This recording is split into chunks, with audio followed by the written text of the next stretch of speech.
السلام علیکم پیارے بچوں، کیسے ہیں آپ لوگ؟ اور آج کی کہانی ہے ملکہ سبا اور ہدہد کے بارے میں۔ ملکہ سبا جو ہے ان کا اصل نام بلقیس تھا، اور ہدہد کون ہوتا ہے؟ ہدہد ایک برڈ ہے، ٹھیک ہے نا، جس کو ہم ووڈ پیکر بھی کہتے ہیں، اور اس کی لمبی سی چونچ ہوتی ہے، ٹھیک ہے۔ اچھا، اس میں اللہ تعالیٰ نے یہ کوالٹی رکھی ہوئی ہے کہ وہ زمین کے نیچے پانی کا پتہ لگا لیتا ہے کہ پانی کہاں ہے زمین کے نیچے۔ اور حضرت سلیمان علیہ السلام اس سے یہی خدمت لیا کرتے تھے، وہ پانی کا پتہ لگاتا تھا، اور پھر حضرت سلیمان علیہ السلام طاقتور جنوں کے ذریعے وہ پانی زمین سے باہر نکلوایا کرتے تھے تاکہ لوگ اس کو استعمال کر سکیں۔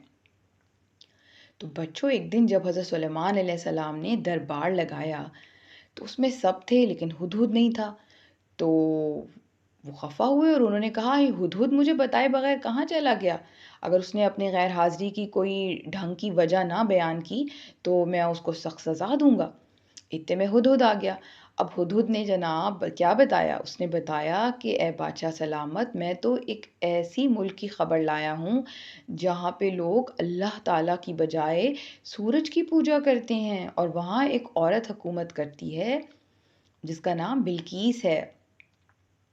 اس ملک کا نام سبا ہے۔ اس پر حضرت سلیمان علیہ السلام بہت حیران ہوئے اور کہنے لگے کہ کمال ہے، کیا کوئی اتنا جاہل بھی ہو سکتا ہے کہ اللہ تعالیٰ کی عبادت کرنے کے بجائے اللہ کی بنائی ہوئی چیزوں کی عبادت کرے؟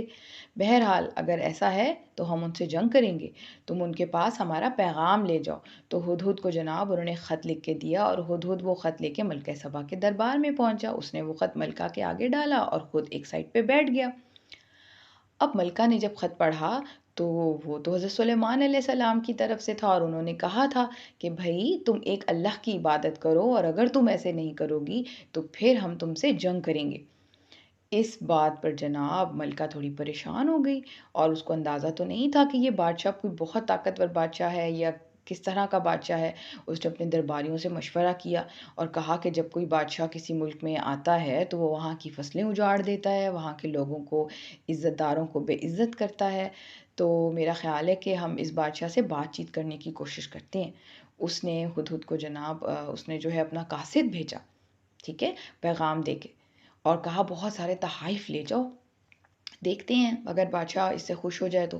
جب اس نے بہت سارے تحائف دے کے ان کو فلسطین بھیجا ایکسکیوز می، تو بادشاہ جب حضرت سلیمان علیہ السلام کے پاس وہ تحائف پہنچے تو وہ تو بہت غصہ ہوئے اور کہنے لگے کہ یہ مجھے مطلب ایک طرح کی رشوت ہو گئی نا، کہ دوستی کا ہاتھ بڑھا رہی ہے کہ بھئی لڑائی نہ ہو۔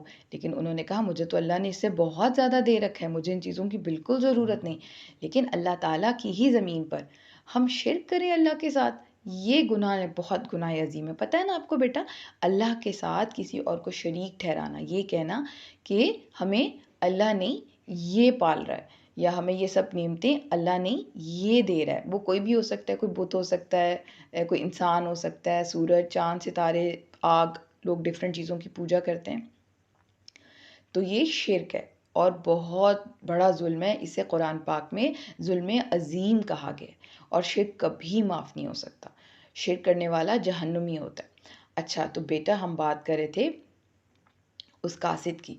اب جب قاصد نے ان کا رعب اور دبدبہ دیکھا، ان کی سلطنت دیکھی، دیکھا کہ یہاں تو جناب جن چرند پرند سبھی کیسے سر جھکائے ان کے دربار میں حاضر ہیں، وہ ویسے ہی دہشت زدہ ہو گیا تھا۔ اور جب سلیمان علیہ السلام نے انہیں یہ کہا کہ بھئی یا تو اسلام قبول کرو یا ہم تم سے جنگ کریں گے، تو وہ تو بہت زیادہ دہشت زدہ ہوا، اور جب وہ واپس گیا تو اس نے اپنی ملکہ کو ساری کہانی سنائی۔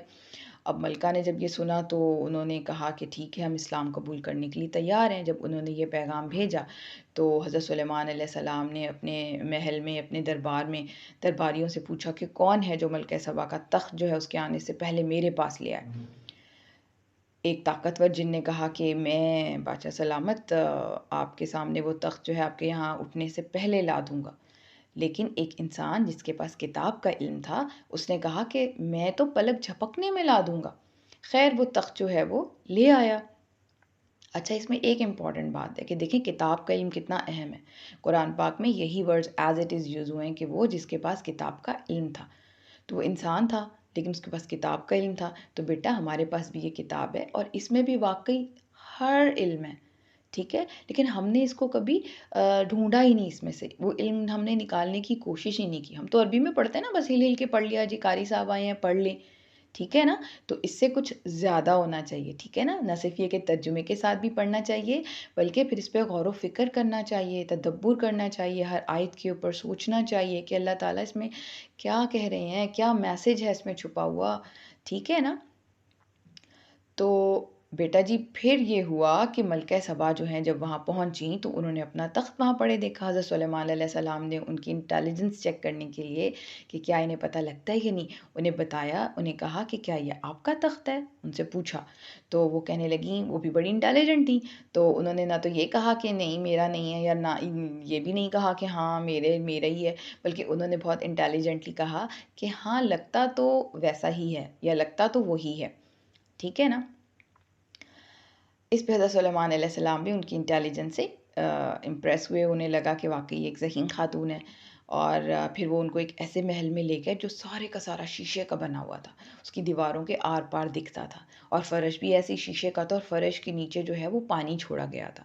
اب یہ محل بھی انہوں نے جنوں سے تعمیر کروایا تھا۔ اب وہ جب اوپر چلنے لگی نا تو اس نے فوراً جو بھی اس نے پہنا ہوا ہوگا اس وقت، اس نے تھوڑا سا اس کو اوپر اٹھایا، اپنے ڈریس کو، اپنے لباس کو، کہ کہیں یہ گیلا نہ ہو جائے، اور جب پاؤں شیشے پہ پڑا تو تھوڑی سی شرمندہ بھی ہوئی کہ اوہو مجھے پتہ ہی نہیں لگا اس بات پہ، ٹھیک ہے نا؟